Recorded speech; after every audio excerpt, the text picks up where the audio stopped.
Assalamualaikum warahmatullahi wabarakatuh. Saya Yudi Pramuko, tukang donat dari Parung, YouTuber tertua di semesta. Minggu ini sekarang hari Jumat ya, tanggal 1 Mei, libur 2020, dan Selasa kemarin dan minggu ini ada dua kejadian yang menarik ya, tentang Amin Rais dan tentang Said Didu ya. Amin Rais itu mengajukan gugatan ke Mahkamah Agung, Mahkamah Konstitusi tentang Perpu, peraturan pemerintah pengganti Undang-Undang Nomor 1 Tahun 2000 yang dikeluarkan bulan Maret kemarin itu, yang ditetapkan bulan Maret. Dan Said Didu dipanggil oleh polisi untuk datang tanggal Mei ya, dilaporkan oleh Luhut Binsar Panjaitan. Dua masalah ini menurut saya sangat penting karena menyangkut uang dua-duanya ya. Said Didu kan bilang yang di dalam kepalanya Pak Luhut itu uang gitu ya. Sementara Amin Rais mempersoalkan pasal 27 ayat 1. Saya sudah membaca ya Perpu nomor 1 tahun 2020 dari situs resmi dari pemerintah ya. Saya download lewat PDF itu. Dan memang ada tiga pihak yang sebenarnya mempersoalkan pasal 27 ayat 1 itu, yaitu Amin Rais. Ada 24 tokoh, ada Amin Rais, ada Sirajuddin Din Samsudin, ada Edi Suarsono, ada 24 orang, dan ada kelompok-kelompok pengacara dan lain-lain. Intinya pasal 21 itu ayat 1 yang memberikan imunitas, kekebalan hukum ya terhadap pemerintah dan atau strip anggota KKSK ya, komite komite itu ya, pokoknya yang mengatur itulah, yang menjadi pelaksana dari Perpu itu ya, KKSK ya, sistem keuangan, komite maaf saya lupa. Dan kemudian itu yang dipersoalkan karena pasal 27 ayat 1 itu juga dinilai melanggar prinsip-prinsip negara hukum ya, yang harusnya transparan, terbuka, dan bertanggung jawab. Dan ayat pasal 21 ayat 1 itu dinilai juga bertentangan dengan prinsip pemberantasan korupsi karena memberikan kewenangan absolut kepada pemerintah dan anggota KKSK tadi ya. Ini menyangkut uang tuh, bisa terjadi perampokan besar-besaran dan tidak bisa dipidana kan gitu pikiran negatifnya itu. Nggak ada pengawasan, pengawasan ada, tapi orang yang sudah melakukan penggunaan uang yang sampai 405 triliun dalam penanganan COVID itu tidak bisa dituntut secara hukum. Itu ada di pasal 27 ayat 1 yang saya baca ya, Kemudian terus ada 2 poin ya menurut para ahli itu. Ada kekebalan hukum dari anggota-anggota pemerintah dan anggota KSK itu, dan kemudian ini melanggar prinsip pemberantasan korupsi karena ada kewenangan absolut ya, yang tidak bisa dipidana kalau dia melakukan kekeliruan. Lah kalau manusia Indonesia kalau udah soal duit bisa ini kan udah contohnya banyak ya, BLBI yang ratusan triliun, berapa triliun gitu ya, nggak kembali semua uangnya. Itu jadi enak betul, uang nggak kembali, uang rakyat hilang, terus yang anggota yang menangani itu, yang punya kewenangan mengelola keuangan, mengeluarkan dan lain-lain itu nggak kena jerat hukum ya. Nah, ini yang dipersoalkan oleh tokoh-tokoh masyarakat. Belajar dari sejarah karena menyangkut sampai 400 triliun, termasuk ada 110 triliun yang dicadangkan oleh pemerintah itu sebagai social safety net ya, jaring pengaman sosial, uang untuk menangani dampak COVID itu loh, untuk jaring pengaman sosial, sembako dan lain-lain itu. Lah coba sekarang udah hari ke-18 sejak 3 pekan yang lalu ditetapkan Bogor itu, Parung ini, saya kan Parung, daerah Bogor ini belum dapat itu sembako, udah hari ke-18 coba.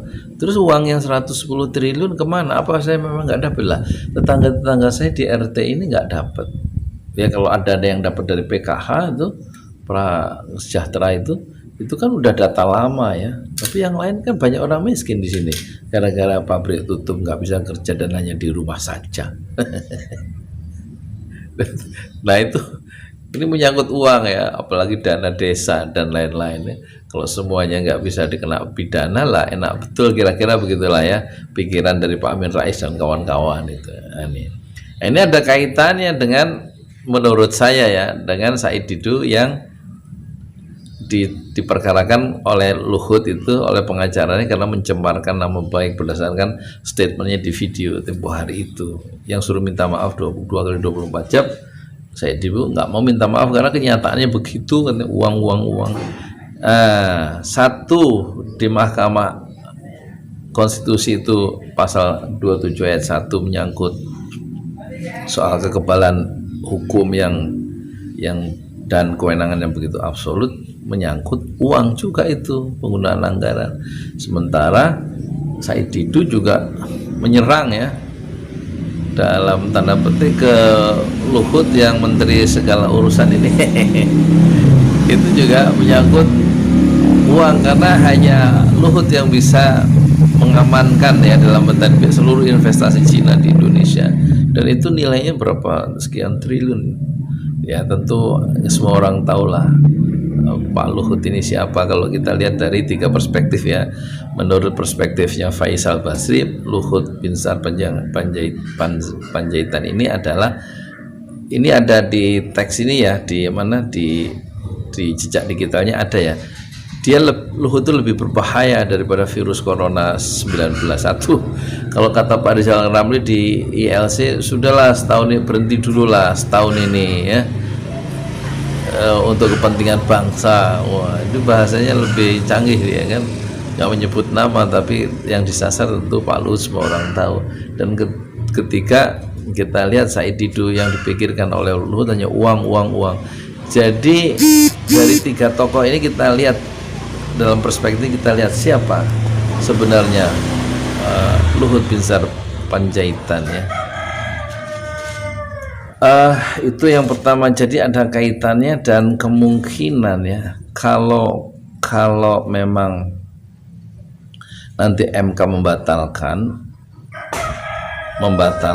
apa, atau bukan membatalkan apa, menyetujui gugatan dari pihak-pihak tentang pasal 9 tentang ayat 1 pasal 27, sehingga bisa dipidana anggota KSS dan pemerintah jika melanggar undang-undang dalam penggunaan uang dalam konteks penanganan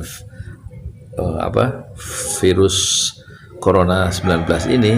Tentu itu yang kita harapkan ya, karena ini uang rakyat triliunan itu, dan perasaan uang triliunan saya juga nggak menikmati, paling nggak sembako tuh nggak menikmati. Kita nanti khawatir memang ada apa-apa dengan uang yang segitu banyak ya. Kesempatan loh sekarang, apalagi daerah-daerah kan berlomba-lomba mengajukan PSBB ya, karena ada kewenangan untuk mendapatkan menggunakan anggaran kan, melakukan refocusing gitu ya. Dan siapa yang bisa mengawasi, apalagi nggak ada sanksinya kan, nggak bisa dituntut secara hukum kalau menurut Perpu itu problemnya loh, kira-kira ya problemnya. Jadi menurut saya ada kaitan ya, kasus Said Didu yang dituduh mencemparkan nama baik kan persoalan uang sebenarnya, dalam pengertian isunya uang. Dia menuduh yang di kepalanya Pak Luhut itu uang ya. Sementara ini juga menyangkut uang nih, Perpu ini ya kan, uang yang 405, sekian triliun untuk penanganan ini ya, 107 sekitar untuk beli alat kesehatan, untuk bantu UKM yang katanya ada anggarannya dicadangkan 70 triliun, padahal Kadin teriak dia minta perlu 1.600 triliun kan, untuk memulihkan lagi kegiatan dagang dan industri itu. Ya inilah ya, saya sih sebagai tukang donat sekedar mengamati ya, jadi korban juga. Oh iya, besok ini tahap pertama ya, udah 9 menit. Besok insya Allah hari Sabtu kita melakukan penyerahan 100 bungkus ya. Itu 100 bungkus beras untuk 100 kakak, satu kakak dapat 5 kg beras. Jadi besok insya Allah setengah ton kita edarkan lagi untuk tahap ke-7, tahap ke-6 sama 5. Kemarin kita gabung 3 hari berturut-turut itu ya, waktu bulan puasa awal ya, begitulah ya.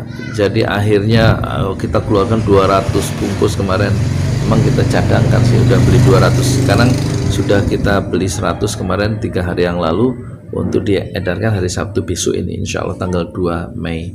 Dan itu berarti pesantren Ojolali sudah mendistribusikan ya 3,5 ton beras, 7 kali 100, 700 bungkus, satu bungkus 5 kilo, jadi sudah 700 bungkus ya, 3.500 kilo atau 3,5 ton. Dananya dari donatur yang baik hati, yang murah hati di Indonesia dan seluruh benua ya. Dan terima kasih, semoga Allah menerima amal soleh bapak-bapak, ibu-ibu, kakak-kakak dan adik-adik semua dengan dan membalasnya dengan pahala yang berlipat ganda. Amin amin ya robbal alamin.